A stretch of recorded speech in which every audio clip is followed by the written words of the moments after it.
Welcome to CSR's IES. Today we shall be discussing about carbon markets and the current discourse about them in India. We shall also be having a look at various type of carbon markets, the challenges involved and the way forward. Moving forward, recently the Energy Conservation Amendment Bill 2022 has been passed. And what it does, it amends the Energy Conservation Bill 2001. Just a second. Okay, so ये दो चीज़ें और करता है. First is establish a carbon market in India. तो एक तो ये कार्बन मार्केट का एस्टेब्लिशमेंट करता है. दूसरा ये क्या करता है, specify a carbon trading scheme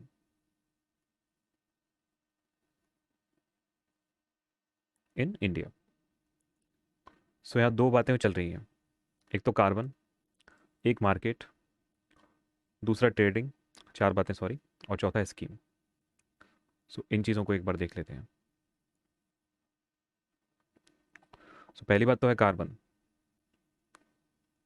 दूसरी बात मार्केट, तीसरा ट्रेडिंग और चौथा scheme. So carbon is basically the CO2 which is being emitted by various industrial processes that developed and developing countries have been adopting. दूसरा, अच्छा इसको तो कम करना है,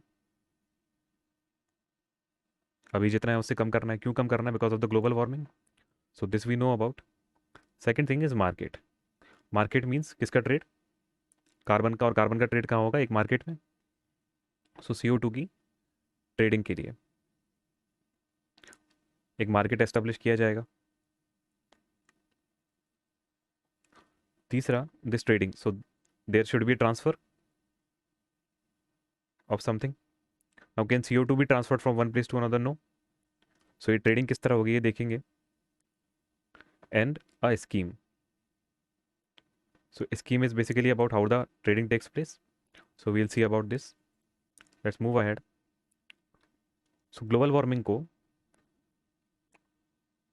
2 डिग्री सेल्सियस के अंदर कंटेन करना था, एंड आइडियली क्या करना है, 1.5 डिग्री सेल्सियस के अंदर कंटेन करना है.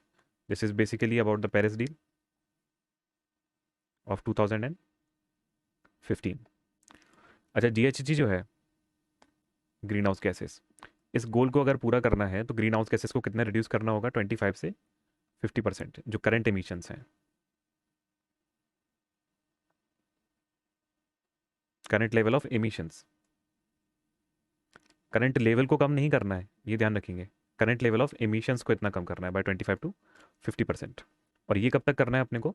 बाय 2030. अच्छा, इंडिया का नेट जीरो गोल हमने देखा था लास्ट वीडियो में, इट वॉज बाय 2070. और इसके 3 NDC भी हमने देखे थे इंडिया के. एक तो GDP में से 45% कम करना, रिन्यूएबल एनर्जी 50%, और 2.5 से 3 गीगाटन CO2 की सिंक पैदा करना. तो उसी या फिर इन्हीं गोल्स को साथ में रखते हुए कार्बन मार्केट्स का आइडिया आया है. So we'll see what these are carbon markets. What are these carbon markets? So 1 ton CO2 अगर कोई रिमूव करता है तो उसको मिलेगा एक कार्बन क्रेडिट. अच्छा, रिमूव करने का मतलब क्या है? ये रिमूव कैसे करेंगे भाई? या तो रिड्यूस कीजिए, या फिर अवॉइड कीजिए, या फिर क्या कीजिए, कैप्चर. तो जो CO2 इमिट हो रही है, लेट से किसी फैक्ट्री में से, ये आप जनरली इमिट कर रहे हैं by your current rate of GDP. तो इसको आपने क्या करना है? या तो रिड्यूस करना है, या फिर अवॉइड करना है, या फिर कैप्चर कर लेना है. सो कैप्चर कैसे करेंगे करेंगे तो ये तो हो गया सोर्स. सिंक डेवलप करने पड़ेंगे. So sink are basically trees, they capture CO2. One of the sink also is sea, but sea we can not develop, so we'll have to go with afforestation. चलिए, so this is basically how CO2 will be eventually reduced. या तो avoid, या reduce, या फिर capture. तो अब ये कैसे काम करेगा कार्बन मार्केट? लेट्स से दो पार्टीज हैं, there are two parties, this party A and party B. So party is, let's say, a developed country. It has very many emissions currently, and it's very high CO2 emitting country. क्योंकि party B जो है, it's let's say developing country or not so developed country. It has less industries, less economy, and has low number of CO2 emissions currently. So इसकी जो rate है, इस पे ये इन projects को अप्लाई कर सकती है. इसकी रेट तो ऑलरेडी लो है,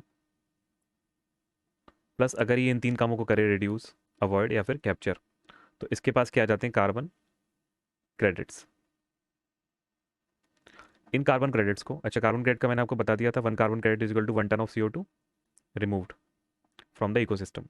So these carbon credits can be purchased by this party or this country, and there will be a flow of USD या फिर जो भी करेंसी है. So इस तरह से कार्बन ट्रेडिंग होगी. This carbon trading markets basically are of two types. One is voluntary and one is cap based.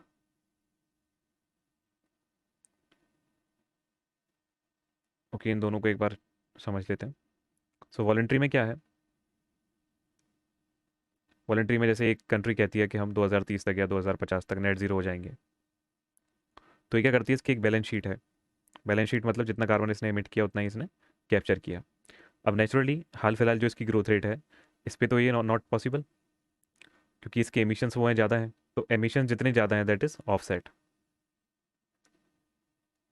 और इन ऑफसेट को ये क्या करेगी? खरीद लेगी, किसी और कंट्री को पैसा देगी, इससे कार्बन क्रेडिट्स ने खरीद लिए. सो ये इसके ऑफसेट फ्री हो गए, और ये क्या हो गई? नेट जीरो डिस्प्ले हो गया for that year, let's say. Second is there is cap. Cap में क्या है? Few industries will be selected by this country only, and these industries will be allotted carbon credit या फिर carbon share, कि आपको इतना इसमें से यूज़ करना है, इतना कार्बन आप इमिट कर सकते हैं, उसके पार आप इमिट नहीं कर सकते, या फिर आपको नेट जीरो डिस्प्ले करना होगा. सो दीज कंपनीज या फिर these industries will do the trading of their offset carbon credits. So basically the concept will stay same, there is no change. जितना भी कार्बन एक्स्ट्रा इमिट कर रहे हैं वो खरीदना होगा किसी दूसरे से. इससे क्या होगा? There will be more investment projects in other countries and more green या फिर climate change projects will take place. अच्छा, let's see what are the challenges involve in this. Issues क्या क्या हो सकते हैं with this? So the first and the foremost issue is double counting of reductions. Double counting of reduction कैसे work करती है? Let's say there is a country which was already on the path of reduction. भाई उसको पता है कि हम already कुछ चेंजेस लेकर आ रहे हैं जिससे CO2 जो है वो कम होगी. अब ये नेचुरली भी इसको कम करती, staying on its own course, but now it will also get the credits to do so. So एक बार तो यहाँ कम हो गई इसके अपने बैलेंस शीट से, इसके खुद के बैलेंस शीट से, प्लस यही CO2 जिसने कम करी, इसके इसने क्रेडिट भी अर्न कर लिए और इसको बेच दिए. सो ये हो गई डबल काउंटिंग. दैट मीन्स ये यहाँ से भी काउंट हो गई, प्लस क्रेडिट्स को बेच दिए, तो ये इसकी बैलेंस शीट से भी चले गए. ये CO2 ऑफसेट इसकी बैलेंस शीट से भी हो गई. तो ये CO2 एक्चुअल में तो कितनी बार कम हुई? सिर्फ एक बार, बाय दिस कंट्री. बट ये काउंट कितनी बार हो गई? 2 बार, for this country also, for this country also. So this is known as double counting.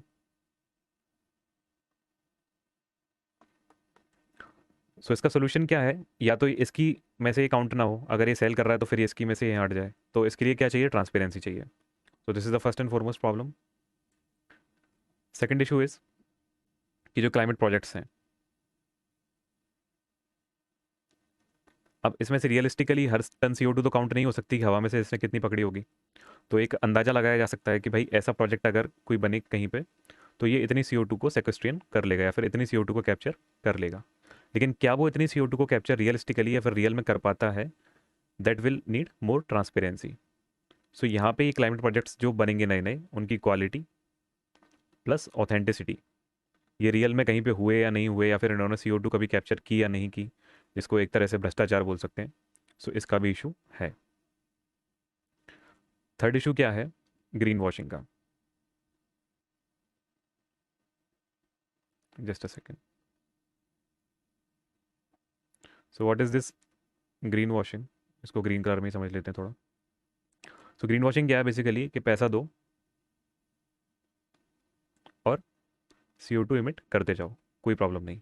So this is known as green washing. So it is also a कि जो बड़ी बड़ी इकोनॉमीज हैं, वो rather than focusing on CO2, they will focus on how to make more money from general market to offset this CO2. So they'll focus rather on offsetting than reducing. ऐसा India में कहाँ देखने को मिलता है? EIA में। Environment impact assessment जब होता है तो उसकी पेनल्टीज जो होती हैं वो कंपनीज भर देती हैं, they fill that penalty and get away with doing the damage to the environment. दूसरा भी एक और क्या देखने को मिला था, जैसे COP27 था, तो इसका स्पॉन्सर कौन था? The foremost polluter, plastic polluter in the world, Coca Cola. और वहाँ पे मिडिल ईस्टर्न कंट्रीज़ का कहना क्या था? That until there is demand we will keep supplying fossil fuel. तो भाई हम तो निकालेंगे, आप डिमांड करते जाओ, हम देते जाएंगे। तो ये सारे इश्यूज तो कॉमन हैं और हर जगह पे होते हैं, because whenever there are humans there will be greed. So Gandhi का भी यहाँ पे एक कोट है which you can mention, that there is enough to serve the needs but not the greed. अच्छा, इंडिया में क्या इशू है इसको लेकर? अभी जो बिल पास हुआ है कि इंडिया में ऑलरेडी दो तरह के सर्टिफिकेट्स दिए जाते हैं। One is REC, that is renewable energy certificates, and second is ESC, they are energy saving certificates. So हाल फिलहाल तो इशू ये है कि will the certificates be exchangeable with carbon credits? भाई जिस कंपनी के पास ये सर्टिफिकेट्स इतने सारे ऑलरेडी हैं जमा मौजूद, क्या ये कार्बन क्रेडिट के साथ में एक्सचेंजेबल होंगे या नहीं होंगे? और जो स्कीम होगी, ट्रेड स्कीम, वो किस नेचर की होगी? लास्ट इसका एक और इशू है, वो भी हम समझ लेते हैं। दैट मान लीजिए दैट CO2 का जो एलोकेशन है वो बड़ी बड़ी इंडस्ट्री से दिया जा रहा है कि आप इतना CO2 आपको अलॉटेड है और आप ही इसे ऑफसेट कीजिए, let's say, and these are able to offset because of their good economy, these industries are able to offset. तो छोटी जो इंडस्ट्रीज हैं, the small industries, they will not get priority to be climate change effective. So इनको priority नहीं मिलेगी, priority किसको मिलेगी? बड़ी इंडस्ट्रीज को, जो कि ऑफसेट कर सकती हैं। सो this is all about this video. You can follow us on YouTube where you are watching this video, plus Telegram. Both are with the name of CSR's IAS. Thank you very much and have a very good day ahead.